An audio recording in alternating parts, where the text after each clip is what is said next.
إِيَّاكَ نَعْبُدُ وَإِيَّاكَ نَسْتَعِينُ. Allah subhanahu wa ta'ala said in the Quran, and He wants us to say that every moment in every salah, 5 times a day, and all of our life, to say to Allah, إِيَّاكَ نَعْبُدُ وَإِيَّاكَ نَسْتَعِينُ. To You alone we worship, to You alone we are slave, and to You alone we invoke prayer. Ikaw lamang kami na magsamba at Ikaw lamang kami hingi ng tulong. And that is the most important thing in our life, that we need to worship Allah. We need to become the slave of Allah, and we need to always pray to Allah.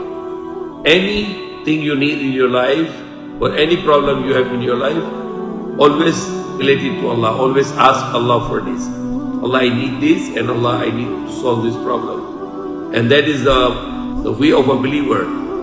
The person who doesn't communicate with Allah to solve his problem or to seek what he needs, and if he is not communicating with Allah, then he is like a disbeliever. He's like a kafir. He's like a atheist who doesn't believe in Allah. For example, if you think that this earthquake and this flood and these typhoons are just coming because of some geological things, then you are not believing in Allah. These all problems comes, those big problems like typhoon, earthquake, flood, this all comes by the will of Allah.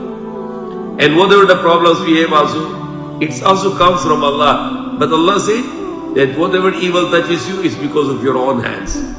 Why Allah is giving you this evil? Because of your own hands. And whatever the blessings come from Allah, that is the blessings of Allah. He give it with His mercy, with His generosity.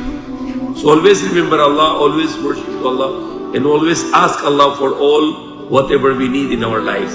إِيَّاكَ نَعْبُدُ وَإِيَّاكَ نَسْتَعِينُ. To You alone we worship, to You alone we are slave, that You follow Your commandments, and to You alone we invoke for the help. And the most important help we need from Allah is the guidance. إِهْدِنَا الصِّرَاطَ الْمُسْتَقِيمَ. Guide to the straight way, the way of those on whom You bestow Your reward, nor of those who earn Your anger, and not of the misguided.